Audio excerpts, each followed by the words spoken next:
हमारे YouTube channel में आपका स्वागत है। अगर आपने अभी तक हमारे इस चैनल को सब्सक्राइब नहीं किया तो कृपया करके इसे सब्सक्राइब जरूर करें और बेल आइकन प्रेस करना ना भूलें ताकि आपको हमारी नई वीडियोस के नोटिफिकेशन साथ साथ मिलते रहें।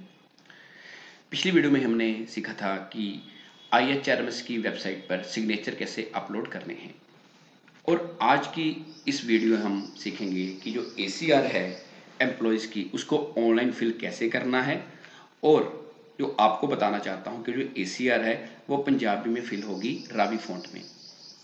उसके लिए आप गूगल इंडेक्स कीबोर्ड का इस्तेमाल भी कर सकते हो और उसके अलावा अगर आपको अनमोल लिपि पंजाबी या अनमोल अमृत बोली पंजाबी फॉन्ट में टाइपिंग करने आती है तो उसको रावी में कैसे कन्वर्ट करना है वो भी आपको आज मैं सिखाऊंगा।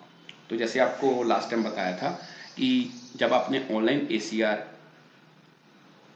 फिल करनी है जहाँ सिग्नेचर अपलोड करने हैं तो उसके लिए हम जो वेबसाइट ओपन करते हैं ऊपर आप देख सकते हैं कि उसका एड्रेस आपको यहाँ पे नज़र आ रहा है https://hrmspunjab.gov.in।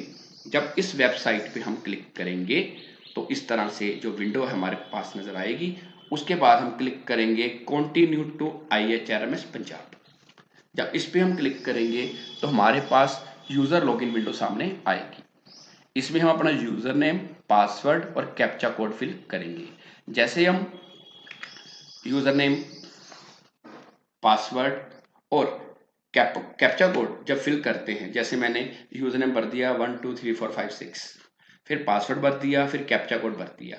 उसके बाद हम क्लिक करेंगे लॉगिन पे। जैसे ही लॉगिन बटन पे क्लिक करेंगे तो वो जो सेकंड फैक्टर अथेंटिकेशन है वो इनेबल है IHRMS वेबसाइट पे सिक्योर करने के लिए। तो क्या होगा, आपके फ़ोन पे OTP आएगा कि जो नंबर आपने रजिस्टर्ड करवाया है वहाँ पे एक OTP आएगा। आपने OTP भरना है, उसके बाद वेरीफाई OTP पे क्लिक करना है। जैसे हम वेरीफाई OTP पे क्लिक करेंगे ऐसे आपके सामने विंडो नजर आएगी। आपने क्लिक करना है माई सर्विसेज पे। मैंने माई सर्विसेज को सर्कल किया हुआ है। जैसे हम माई सर्विसेज पे क्लिक करेंगे एक मेन्यू ओपन होगा। उसमें आप देख सकते हैं कि ACR सर्विसेज नाम का एक लिंक है, इस पे हमने क्लिक करना है। जैसे हम ACR सर्विसेज पे क्लिक करेंगे तो कुछ ऑप्शन आपको नजर आएंगे, जैसे fill ACR APAR, submit ACR grievances और बट आपने क्लिक किस पे करना है, फिल ACR/APAR पे। इस पे आप जैसे ही क्लिक करोगे तो इस तरह से जो विंडो है आपको सामने नजर आएगी।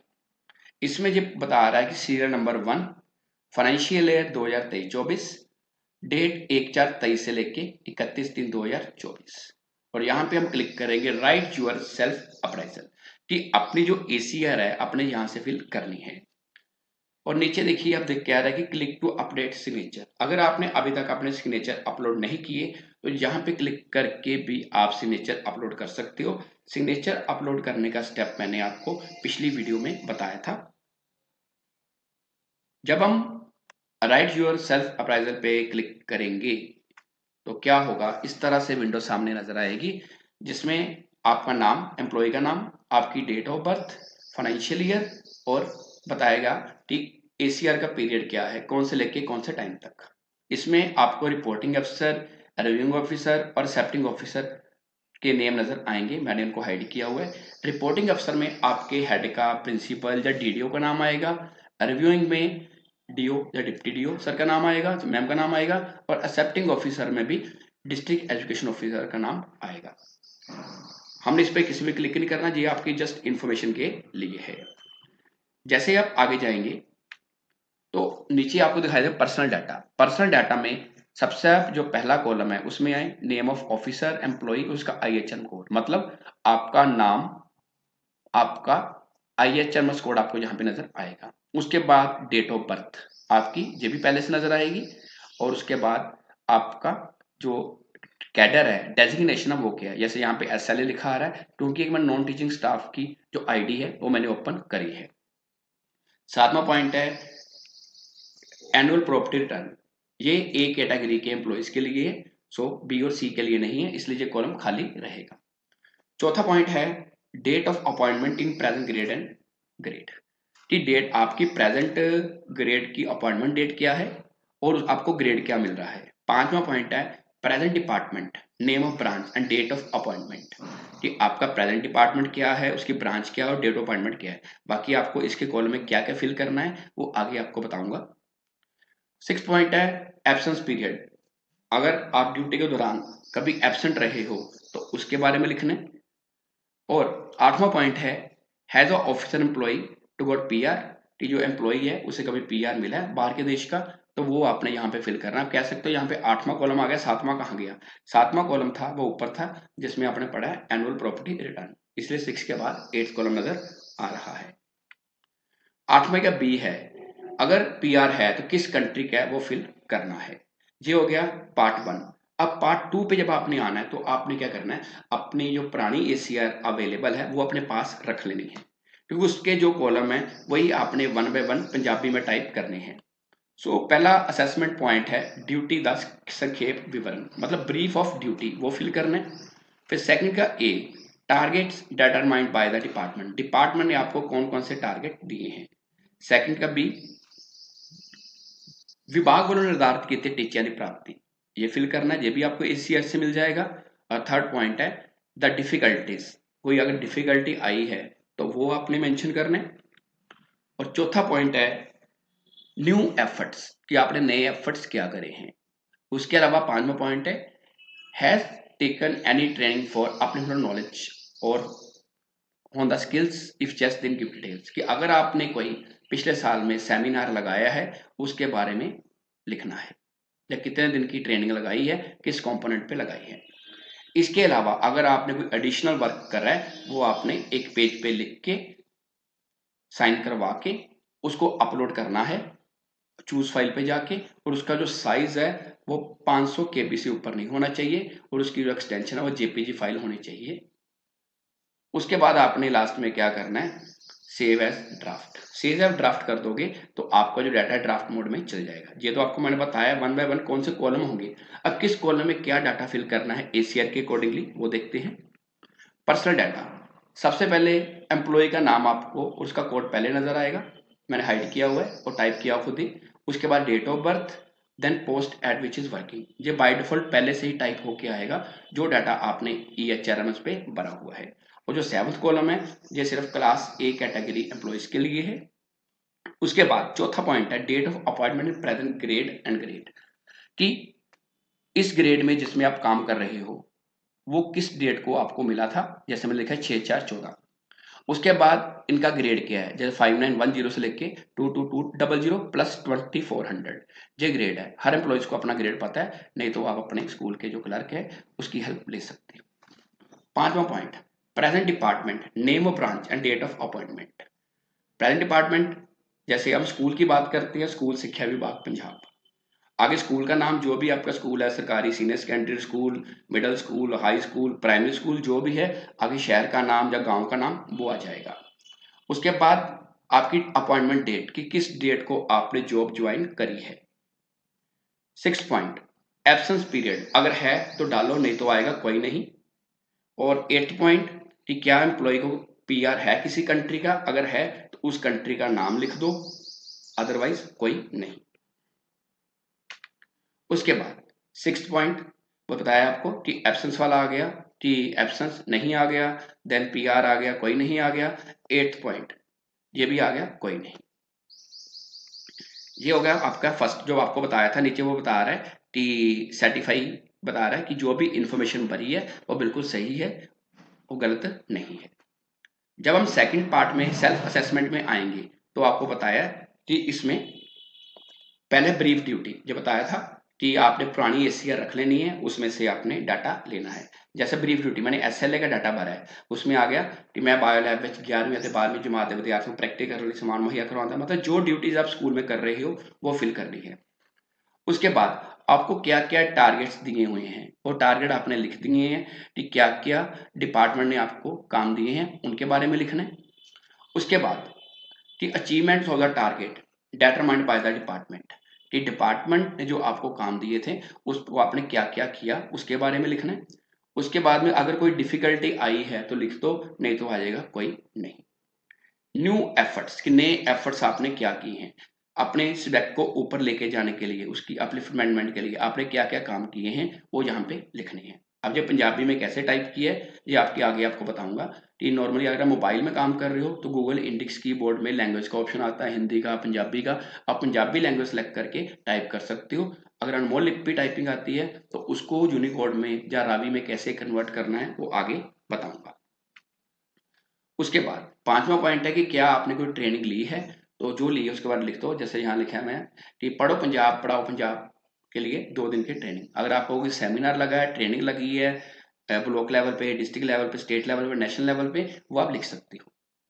और एडिशनल वर्क आपको बताया था कि अगर आपने कोई किया है तो उसको एक पेज पे लिख के हेड के साइन करवा के उसकी आप जेपीजी फाइल अपलोड कर सकते हो। और लास्ट में आपने सेव एज ड्राफ्ट कर देना है। सेव एज ड्राफ्ट इसलिए आपने करना है क्योंकि अगर कोई करेक्शन रह गई है तो बाद में कर सकते हो।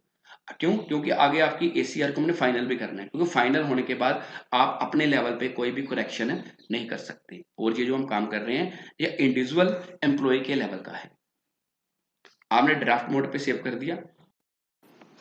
अभी मैंने आपको बताया कि जब हम ड्राफ्ट पे सेव कर देते हैं तो उसके बाद कोई भी करेक्शन जो है आप अपने एसीआर में कर सकते हो।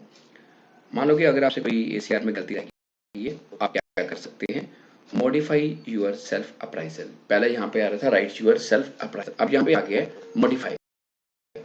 अब जैसे ही आप मॉडिफाई पे क्लिक करोगे दोबारा आपकी जो एसीआर है वो ओपन हो जाएगी। उसके अंदर जो भी आपने करेक्शन करनी है वो करेक्शन कर सकते हो। और लास्ट में फिर आके आपने सेव ड्राफ्ट पे क्लिक कर देना है तो आपकी एसीआर ड्राफ्ट मोड में सेव हो जाएगी। जब तक एसीआर ड्राफ्ट मोड में पड़ी है तब तक आप करेक्शन कर सकते हो। अब आपने एसीआर अच्छी तरह मान लो आपने चेक कर ली है। अब आप चाहते हो कि मैंने इसको फाइनल सबमिट करना है, तो उसके लिए आप देख सकते हैं कि नीचे आपको रेडियो बटन दिख रहा है, select to submit your appraisal. इस पे हम क्लिक करेंगे। इस पे जैसे ही हम क्लिक करेंगे इस रेडियो बटन पे तो आपको जो आपकी एसीआर का प्रीव्यू है ड्राफ्ट मोड में वो नजर आ जाएगा। अब आप एसीआर का अगर प्रिंट लेना चाहते हो तो ये आपको प्रिंट का आइकन नजर आ रहा है, इस पे क्लिक करोगे तो कागज पे एसीआर का प्रिंट निकल आएगा अगर प्रिंटर अटैच है तो। और अगर आप यहाँ पे क्लिक करोगे तो आपकी जो एसीआर है इसको आप अपने कंप्यूटर या मोबाइल में डाउनलोड भी कर सकते हो। प्रिंट करने का ये बेनिफिट है कि आपको एसीआर की हार्ड कॉपी मिल जाएगी। उसके बाद अगर आपको लगता है कि सब कुछ ओके है, कोई प्रॉब्लम नहीं है एसीआर में, तो आपने यहाँ टिक करना I hereby declare that I have checked the above information. उसके बाद आपने क्लिक करना है क्लिक टू प्रोसीड, क्योंकि अब हमने एसीआर के डाटा को फाइनल करना है ताकि वो नेक्स्ट लेवल पे पहुंच जाए। इस पे जैसे ही हम क्लिक करेंगे तो जहां पे ऑप्शन आएगा जनरेट ओटीपी, जैसे ही हम जनरेट ओटीपी पे क्लिक करेंगे तो जो आपका मोबाइल नंबर ईएचआरएमएस या आईएचआरएमएस के साथ लिंक है उस पर एक ओटीपी चला जाएगा। तो यहाँ पे आपको पता है कि ओटीपी आईडी लिखी आती है और एंटर ओटीपी। उसके बाद आपने जो भी ओटीपी आपको आपके मोबाइल पे आया है वो आपने ओटीपी फिल करना है और उसके बाद यहाँ लिखा है submit selected ACR to next level, इस पे आपने क्लिक कर देना है। और फाइनल करने से पहले एसीआर को चेक कर लेने कोई करेक्शन तो नहीं रहेगी, क्योंकि अगर आपने फाइनल कर दिया तो आप अपने लेवल पे कोई करेक्शन नहीं कर पाओगे। जब इस पे हम क्लिक करेंगे तो ये आपसे पूछेगा are you sure want to submit selected ACR to the next level for assessment. Okay, जैसे आप ओके पे क्लिक करोगे तो आपकी जो एसीआर है वो सबमिट होके नेक्स्ट लेवल पे पहुंच जाएगी, मतलब आपके डीडीओ जहाँ प्रिंसिपल जहाँ हेडमास्टर या हेडमिस्ट्रेस के अकाउंट में, वो आगे उसको आगे अप्रूव करेगा, कमेंट्स जो भी उसने देने होंगे या रिजल्ट फिल करने होंगे।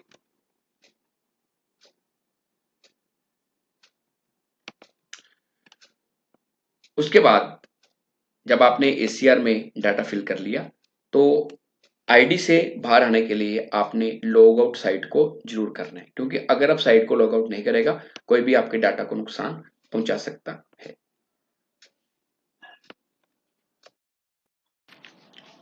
अब हम सीखेंगे कि हाउ टू कन्वर्ट अनमोल लिपि फॉन्ट टू यूनिकोड, क्योंकि जब एसीआर में हम पंजाबी में डाटा टाइप करेंगे अनमोल लिपि फॉन्ट में तो वो रीडेबल नहीं होगा। उसके लिए इसे हमें रावी में या यूनिकोड में कन्वर्ट करना पड़ेगा। तो सबसे पहले हमें क्या करना पड़ेगा, किसी वेब ब्राउज़र को ओपन करना पड़ेगा कंप्यूटर या लैपटॉप पे। तो web browser Google Chrome, Mozilla Firefox जो अवेलेबल है वो ओपन कर लो। उसके बाद आपने सर्च इंजन ओपन करना है जैसे कि google.com। वहाँ पर आपने सर्च करना है अनमोल लिपि टू यूनिकोड कन्वर्टर या ट्रांसलेटर। जैसे आप इस पर क्लिक करोगे कुछ वेबसाइट्स के नाम आपको नज़र आएंगे। तो मैंने जब इसको सर्च किया तो एक वेबसाइट है जिसके थ्रू हम कन्वर्ट करेंगे। वो वेबसाइट आप नीचे देख सकते हो, ये www.sigmark.com/converter। इस वेबसाइट को जब हम ओपन करेंगे तो ये वेबसाइट हमें कुछ इस तरह से नज़र आएगी। इसके अंदर जब हम डाटा अनमोल लिपि या अमृत बोली फॉन्ट में पेस्ट करेंगे कॉपी करके, तो ये इसको यूनिकोड में कन्वर्ट कर देगा। तो मैं क्या करता हूँ, एमएस वर्ड की फाइल खोलता हूँ। अब देख सकते हैं कि एमएस वर्ड में कुछ डाटा मैंने जो एसीआर में टाइप किया था वो यहाँ पे दिख रहा है। इसको पहले मैं सिलेक्ट कर लेता हूँ। सिलेक्ट करने के बाद इसे हम कॉपी करते हैं। तो कॉपी के लिए जाके आपको नजर आ रहा है, यहाँ पे क्लिक कर दो, जा कंट्रोल सी कर दो। उसके बाद जो मैंने आपको वेबसाइट बताई है उसको मैंने ओपन किया। इस वेबसाइट का लिंक आपको डिस्क्रिप्शन बॉक्स में मिल जाएगा। जहाँ पे आके मैं डाटा को पेस्ट कर देता हूँ। पेस्ट करने के लिए राइट क्लिक करके पेस्ट। जैसे मैंने पेस्ट किया, अब देख सकते हैं कि ये डाटा आपको मतलब रीडेबल नहीं है। आप एसीआर में भी अगर अनमोल लिपि डाटा को पेस्ट करते हो तो आपको ऐसे ही नजर आएगा। सो इसको अनमोल लिपि फॉन्ट को यूनिकोड या रावी में कन्वर्ट करने के लिए हम अनमोल लिपि पे क्लिक करेंगे। जैसे ही हम अनमोल लिपि पे क्लिक करेंगे, अब देख सकते हैं कि नीचे जो डाटा है हमारा ये कन्वर्ट हो गया है यूनिकोड में या रावी में। जो ऊपर आपको डाटा नजर आ रहा था, आप देख सकते हैं कि ऊपर वाला डाटा जो है वो आपको नजर आ रहा था अनमोल लिपि में, और जो नीचे बॉक्स में डाटा है वो आ गया यूनिकोड या रावी में। अब इस डाटा को आप नीचे वाले डाटा को आसानी से कॉपी करके यहाँ पे भी पेस्ट करोगे, वो आसानी से रीडेबल होगा एसीआर के अंदर। तो आप इसकी जगह पे गूगल इंडेक्स कीबोर्ड का इस्तेमाल भी कर सकते हो। अगर आप मोबाइल पे काम कर रहे हो तो गूगल इंडेक्स कीबोर्ड होता है, वो भी आप इंस्टॉल कर सकते हो। तो उसमें क्या है कि आपको हिंदी, पंजाबी, रीजनल लैंग्वेज के ऑप्शन मिल जाते हैं। सो अगर आप कंप्यूटर या लैपटॉप पे काम कर रहे हो तो ये आपको मैंने स्टेप बताए हैं कि अनमोल लिपि फॉन्ट को यूनिकोड फॉन्ट में कैसे कन्वर्ट करेंगे। तो आज के लिए इतना ही। अगली बार फिर किसी नए टॉपिक के साथ मिलेंगे। अगर आपकी कोई क्वेरी है तो आप कमेंट सेक्शन में पूछ सकते हैं। धन्यवाद।